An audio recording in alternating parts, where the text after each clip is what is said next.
Ladies and gentlemen, there comes a moment in every extraordinary life when even the dighter, strongest minds tremble beneath the weight of their own creation, when innovation becomes both a gift and a burden, when vision races faster than the human heart can keep up. And tonight, I want to talk about that invisible force that keeps a mind like his, a man orbiting between galaxies and gigafactories, tethered to something profoundly human, emotional grounding. Because brilliance without balance burns, genius without gravity collapses under its own speed. Now, imagine the life of someone whose daily existence oscillates between designing interplanetary transport systems and managing the psychology of thousands of engineers. Someone who lives not in the rhythm of days, but in the rhythm of deadlines that define the future of civilization. What keeps such a mind steady? Who anchors the spirit of someone who sees Mars as his next home, yet must still find his peace here on Earth? The truth is, it's not technology that keeps him grounded. It's not success, not wealth, not the applause of billions. It's emotion, connection, the quiet, unspoken gravity of the human bond. You see, neuroscience has long revealed that the human brain, no matter how intelligent, no matter how optimized, is fundamentally emotional. Our prefrontal cortex can plan the future, yes, but it is our limbic system that tells us why that future matters. Even the most complex algorithms of human thought collapse without emotional regulation. In high-performance individuals, astronauts, surgeons, innovators, or leaders like him, the challenge isn't about lack of intelligence. It's about overdrive. The brain's dopaminergic reward system fires too frequently. Ambition becomes addiction.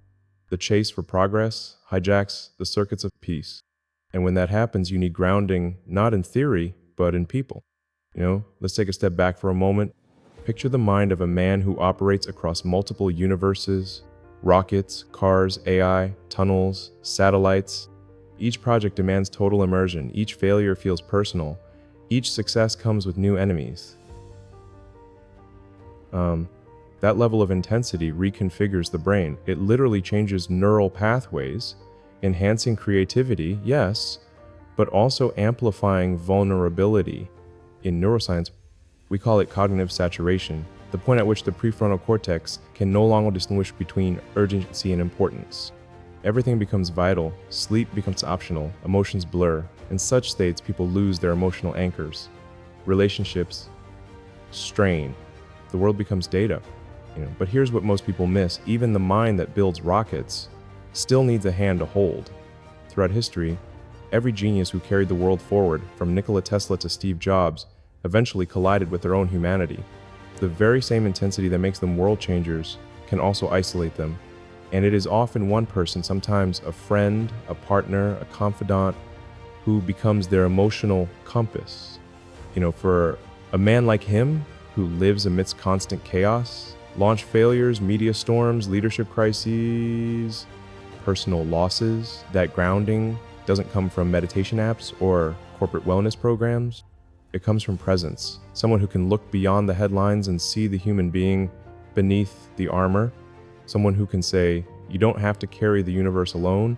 There's a phenomenon in neuropsychology known as empathic regulation. It's when another person's calm presence can literally synchronize your brainwaves, lowering your cortisol levels and steadying your heartbeat. When you're surrounded by chaos, it's not logic that rescues you, it's resonance. A person who reminds you what still matters when everything else feels like noise. Yup. And if you've ever watched him speak between the engineering jargon and the existential musings about Mars, there's always a flicker of something deeply human in his pauses. A hesitation that says, I'm not just building machines, I'm searching for meaning. That search, that longing for emotional stability amidst infinite motion is what keeps him human. When I speak of being grounded, I don't mean staying still, I mean staying whole. Imagine a tree that grows so tall, its branches touch the clouds. Without deep roots, that tree falls with the first storm. The same is true for the mind. Without emotional grounding, even brilliance becomes brittle. So, modern neuroscience shows that emotional stability is not the absence. It's like of chaos. It's the ability to stay centered within it. The amygdala, the brain's emotional alarm system, reacts to stress, fear, and uncertainty. But when supported by trust, empathy, and love, its activity decreases, allowing the prefrontal cortex to make wiser decisions. That's why emotional grounding doesn't weaken visionaries, it strengthens them. It gives them longevity. In his case, that grounding may come in small, human moments, perhaps in the quiet conversations after midnight when the noise fades, perhaps in the laughter shared over something ordinary after a day of extraordinary challenges, maybe even in a message from someone who sees him, not the icon. We often imagine great innovators as solitary heroes, standing alone against the odds. But neuroscience tells us otherwise. The human brain is wired for connection. Loneliness, even in geniuses, triggers the same neural pain pathways as physical injury. No human being, no matter how intelligent, can operate indefinitely without emotional oxygen. Think about that. Every spacecraft needs fuel. Every electric engine needs grounding. And every human being, no matter how celestial their vision, needs someone who keeps their heart on Earth. That someone might not always be in the spotlight. They might not be the one designing rockets or writing code, but their role is sacred. They are the mirror that reflects the truth when the world reflects only expectation. In psychology, we call this the anchor effect. When a person's emotional presence becomes the stabilizing point for another's cognitive storm. It's not control, it's connection, not restraint, but resonance, and it's what separates burnout from brilliance. Imagine, for a moment, being that person, watching someone you care about carry the weight of the world, literally the future of energy, transport, AI, and beyond. You see their eyes, bright but tired. You hear their ideas, breathtaking but relentless, and you realize your role isn't to solve their chaos, but to humanize it. That is the invisible art of grounding a genius. It's the ability to say, you are allowed to be tired. You are allowed to pause. You are allowed to be human. Because even the man who wants to reach Mars still needs Earth beneath his feet. There's something profoundly poetic about this balance between cosmic ambition and human tenderness. It's a dance between destiny and simplicity, between building the future and surviving the present. And the irony is, the more powerful the mind, the more fragile the heart beneath it. I've seen it in countless leaders, scientists, engineers, people who build empires of logic, yet collapse in moments of emotional depletion. The higher the voltage of intellect, the deeper the need for grounding. So when we ask who's keeping him grounded, it's not about gossip or curiosity. It's about empathy. It's about understanding that behind every extraordinary mind lies an ordinary longing to be seen, understood, and safe. And maybe, just maybe, his greatest achievement won't be the colonization of Mars or the rise of sustainable technology, but the rediscovery of emotional gravity in a life lived among the stars. Because no matter how high you fly, you will always need something or someone to bring you home. For all our advances in artificial intelligence, neuroscience, and engineering, we still return to one truth. The human nervous system craves safety and connection. Our vagus nerve, the body's great messenger between brain and heart, slows the pulse and deepens the breath only when it senses trust. When we are understood, our biology stabilizes. When we are loved, our physiology finds rhythm. Even in a life like his, where schedules collapse, launches delay, markets shift, and headlines burn, the act of simply being in the presence of someone calm, empathetic, and real can reset the body's entire stress architecture. It's remarkable. A touch, a tone of voice, a quiet gaze can lower adrenaline faster than medication. That's not poetry, that's neuroscience. So who's keeping him grounded amidst his chaos? Perhaps it's not one person, but the collective gravity of those who remind him he's still human. Maybe it's the laughter of his children, anchoring him in innocence. Maybe it's the memory of a loss, keeping him humble. Maybe it's a partner's quiet belief, one that doesn't demand genius, only presence.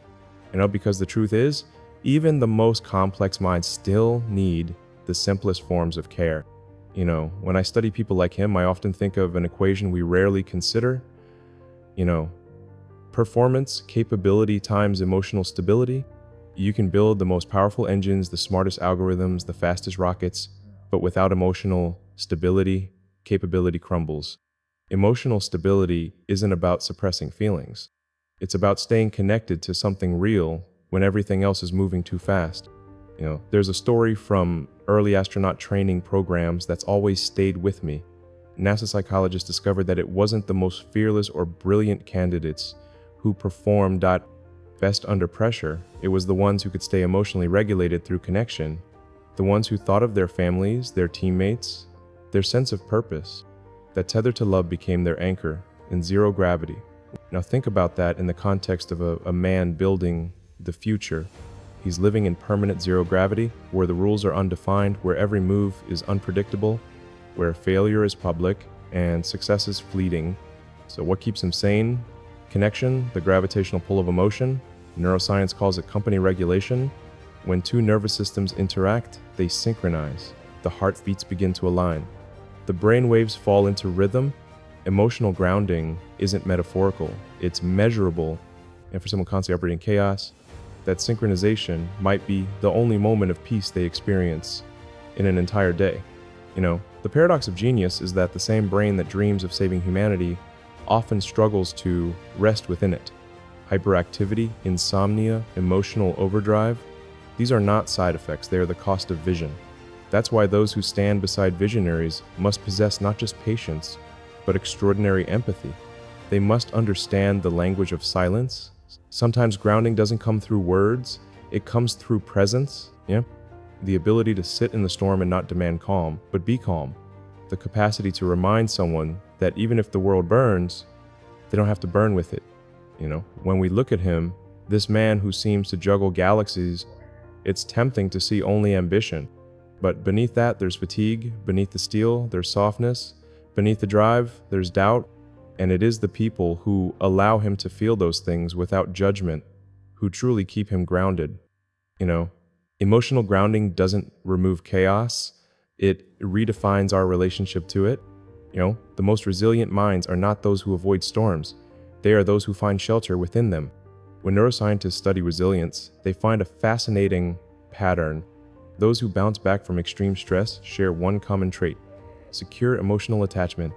Whether it's a parent, a partner, a friend, or even a mentor, having a reliable emotional base allows the brain to recover faster, think clear, and create longer.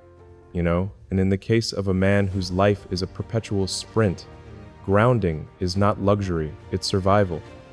Every rocket he launches is a reflection of his outward drive, but every quiet moment he steals for himself or with someone who reminds him of home is a reflection of his inward need. That balance between Mars and morning coffee, between code and compassion, that's where genius becomes sustainable. Let's be honest, most of us too are living in our own versions of chaos. We might not be building rockets, but we are launching ourselves into deadlines, expectations, dreams, and failures. And maybe we all need to ask the same question: who's keeping us grounded? In the rush to achieve, to innovate, to prove ourselves, we often forget that the nervous system has limits. Our brains weren't designed for constant acceleration. They were designed for rhythm, effort and rest, focus and release, chaos and calm. Without that rhythm, even brilliance becomes noise. So maybe the real lesson isn't just about him. Maybe it's about us. If a man trying to colonize another planet still needs emotional gravity, then what about us living here on this one? If he, with all his power and intellect, still needs moments of warmth, then maybe we too need to stop pretending that productivity can replace peace. Every mind, no matter how powerful, needs a human frequency to return to. Sometimes that grounding comes from a person, sometimes from art, sometimes from nature, but in every case it comes from feeling connected to something bigger than ourselves. That's how we recharge the circuitry of purpose. When neuroscientists observe moments of genuine connection, something astonishing happens in the brain. The anterior cingulate cortex lights up, the same region involved in decision-making, emotional balance, and empathy. That's the moment your brain literally says, "I'm safe now. I can think clearly again." That's why love, in its purest form, is not a distraction from greatness. It's the foundation of it. You can't lead humanity toward Mars if you lose touch with what makes us human. You can't build the future if you forget the heartbeat that made you dream in the first place. The mind that wants to reach the stars must still kneel to the laws of the human heart, And that's the paradox of the modern genius, to balance cosmic purpose with earthly presence, to remember that every vision worth chasing must still be lived through human eyes, felt through human nerves, and carried by a human heart. In his quietest moments, when the launches are over, when the world has gone to sleep, I imagine he stares into the silence, not seeking applause, but peace, not wondering what's next, but who's near. Because in the end, all of us, no matter our fame, our fortune, or our frontier, are still searching for the same thing, grounding. We want someone who reminds us that we are enough, even when the mission fails. Someone who makes us laugh when the pressure feels unbearable. Someone who looks at us and doesn't see the chaos, but the calm beneath it. That's who keeps a mind like his grounded. Not another machine, not another equation, not another project, but a pulse that beats beside his own. And maybe that's the greatest secret behind every extraordinary life, that behind the noise, the data, the rockets, and the endless race to the future, it is still the simplest, oldest, most human thing in the world that keeps us sane: love, presence, connection. Ladies and gentlemen, in a universe obsessed with acceleration, perhaps the most revolutionary act is to be still, to feel, to remember that even the stars need gravity to stay in orbit. And so tonight, as we think about who's keeping him grounded amidst his chaos, maybe the real question we should be asking is, who keeps us grounded amidst ours? Because when we find that answer, when we find our person, our reason, our emotional gravity, we don't just survive chaos. We transcend it, and that's when brilliance becomes balance. That's when chaos becomes clarity. That's when genius finally becomes peace. Thank you.